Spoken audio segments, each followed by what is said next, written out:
There's no chance for the welfare of the world unless the condition of women is improved. It is not possible for a bird to fly on only one wing. The best thermometer of the progress of a nation is its treatment of its women. Woman has suffered for eons, and that has given her infinite patience and perseverance. The new cycle must see the masses leaving Vedanta, and this will have to come through women. I know that the race that produced Sita, even if it only dreamt of her, has a reverence for woman that is unmatched on the earth. We have our wrongs and our exceptions certainly. We must never forget that all over the globe, the general effort is to express love and tenderness and uprightness, and that national customs are only the nearest vehicles of this expression.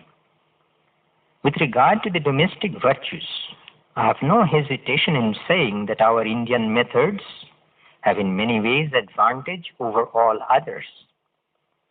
Still, on this sacred soil of India, this land of Sita and Savitri, among women may be found such character, such spirit of service, such affection, compassion, contentment, and reverence as I could not find anywhere else in the world.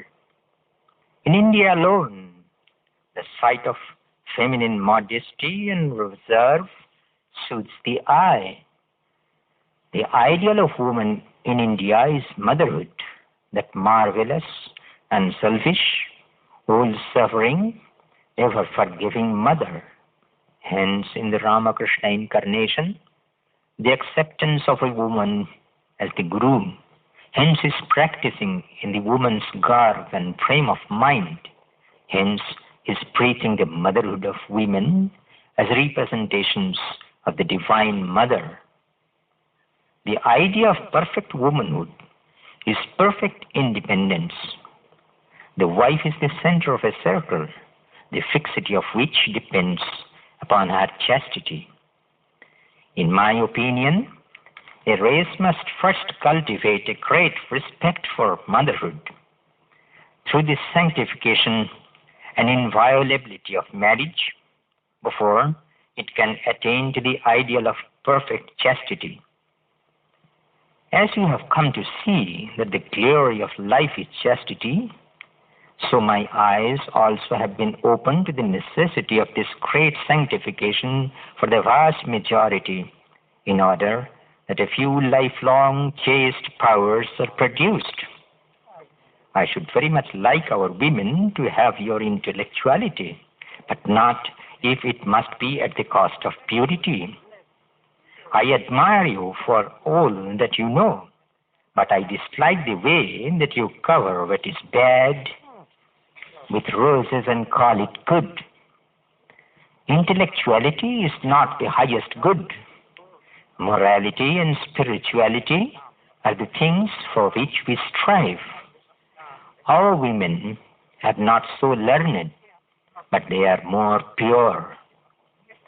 Any attempt to modernize our women, if it tries to take our women away from that ideal of Sita, is immediately failure, as you see every day. The women of India must grow and develop in the footprints of Sita, and that is the only way.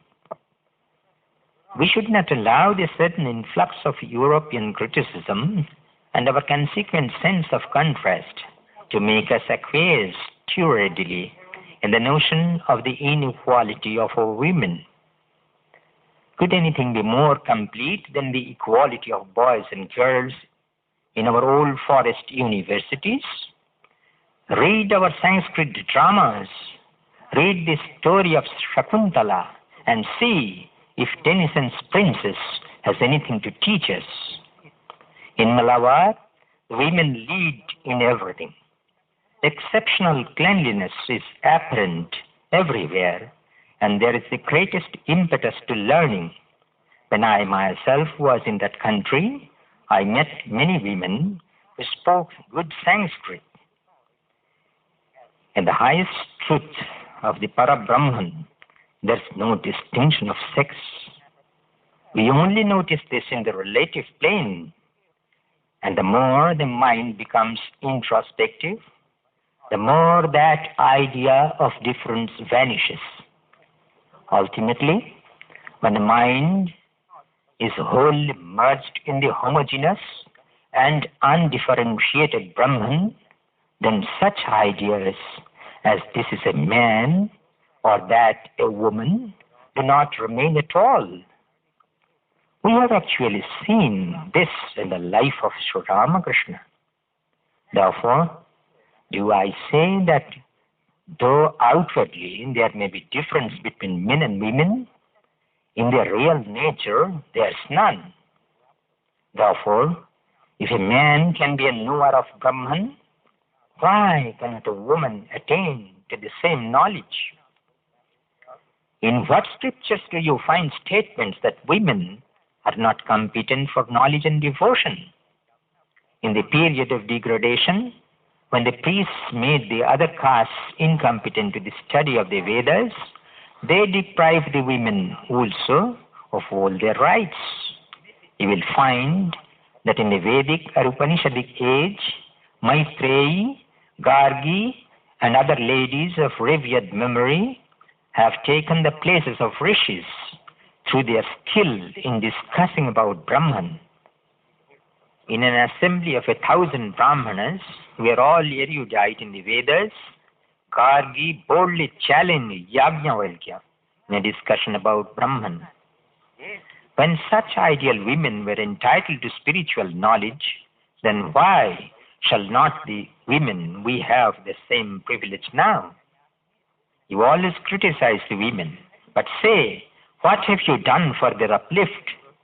They have all the time been trained in helplessness, servile dependence on others, and so they are good only to weep their eyes out at the slightest approach of a mishap or danger.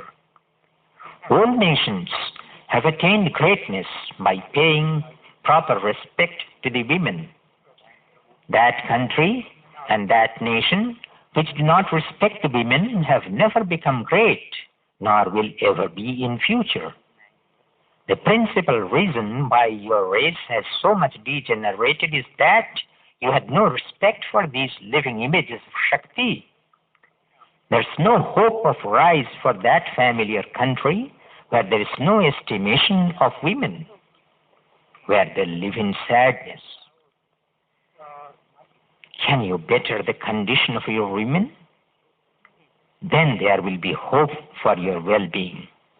Otherwise, you remain as backward as you are now. The uplift of the women, the awakening of the masses must come first, and then only can any real good come about for the country, for India. If the women are raised, then their children will, by their noble actions, glorify the name of the country. Then will culture, knowledge, power, and devotion awaken in the country. It is wrong, 1,000 times wrong, if any of you dare to say, I will work out the salvation of this woman or child. Who are you to solve women's problems? Are you the Lord God that you should rule over every widow and every woman? Hands off. They will solve their own problems. In my opinion, society in every country shapes itself out of its own initiative.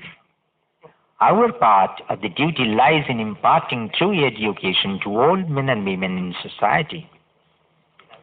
As an outcome of that education, they will of themselves be able to know what is good for them and what is bad, and will spontaneously eschew the latter. It will not be then necessary to pull down or set up anything in society by coercion. Our right of interference is limited entirely to giving education. Women must be put in a position to solve their own problems in their own way. No one can or ought to do this for them.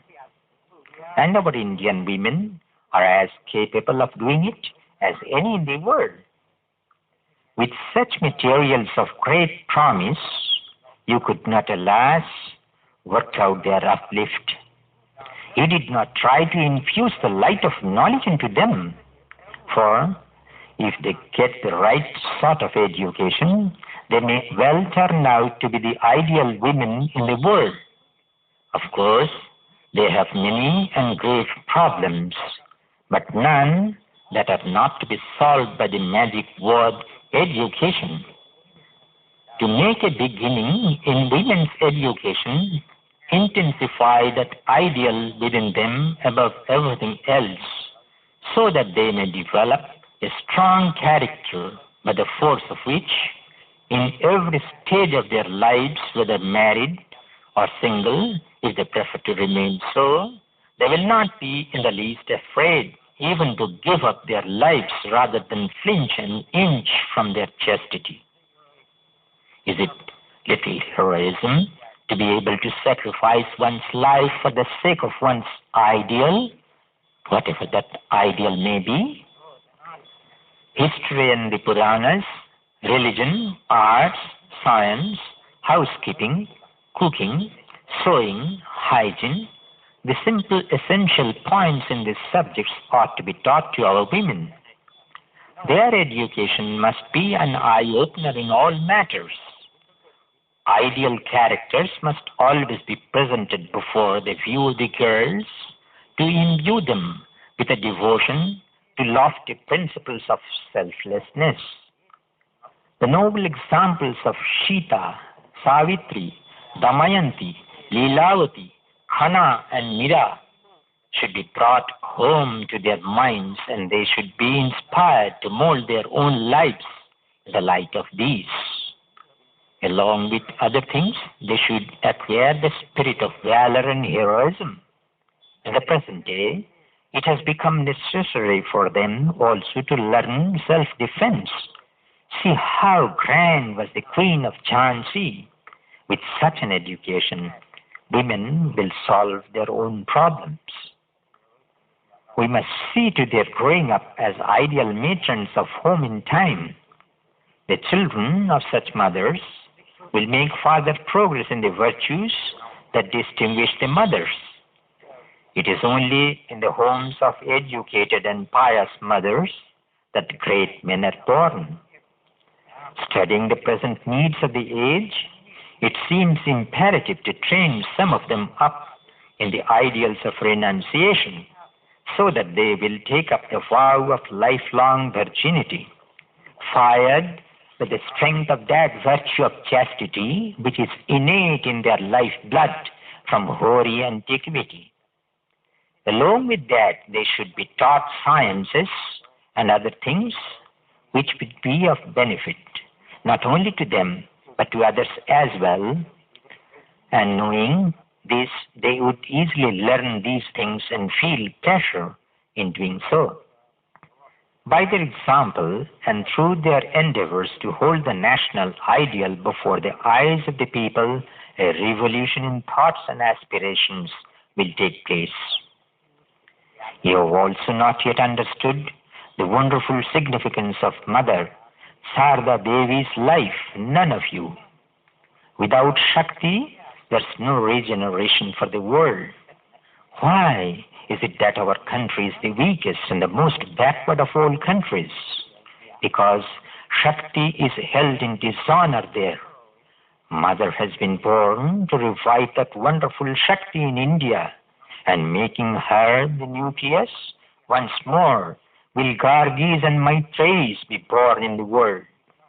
So we shall bring to the need of India great fearless women, women worthy to continue the traditions of Sanghamitya, Lila, Ahalyabai, and Mirabai, women fit to be mothers of heroes because they are pure and selfless, strong with the strength that comes of touching the feet of God.